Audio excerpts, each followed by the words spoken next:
Harish రావుపై MLC Balmuri Venkat ఫిర్యాదు చేశారు. Phone shopping విచారణ సందర్భంగా అధికారులను బెదిరిస్తున్నారని ఫిర్యాదు చేశారు. బీఆర్ఎస్ అధికారంలోకి వచ్చిన తర్వాత విచారణతో తమను ఇబ్బంది పెట్టిన వారిని జైల్లో పెడతామని కేటీఆర్ భయభ్రాంతులకు గురి చేస్తున్న నేపథ్యంలో వారిపై చర్యలు తీసుకోవాలని డీజీపీకి ఫిర్యాదు చేశారు.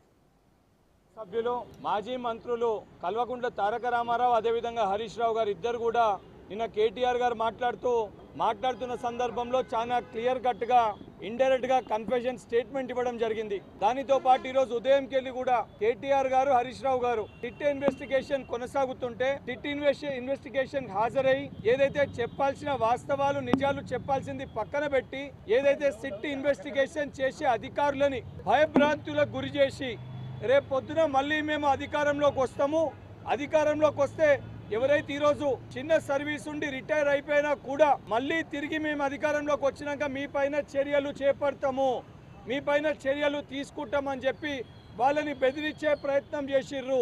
అంటే ఎవిడెన్సెస్ని ట్యాంపర్ చేసి అధికారులని భయభ్రాంతులకు గురి చేసి ఈ కేసులోకి వెళ్ళి బయటపడదామన్న ఒక ఉద్దేశంతో కేటీఆర్ హరీష్ రావు గారు చేసిన స్టేట్మెంట్స్ ఏదైతే చాలా బాధాకరం, అది చట్ట విరుద్ధము.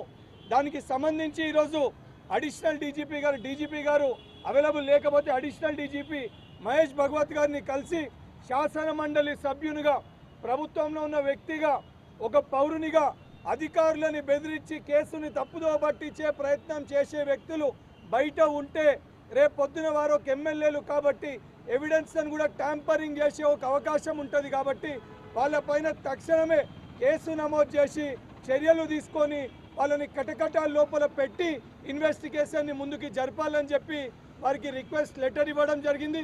తప్పనిసరిగా డీజీపీ గారు రాగానే వారితోటి చర్చించి దీనిపైన యాక్షన్ తీసుకోవడం జరుగుతుందని చెప్పి మహేష్ భగవత్ గారు హామీ ఇవ్వడం జరిగింది.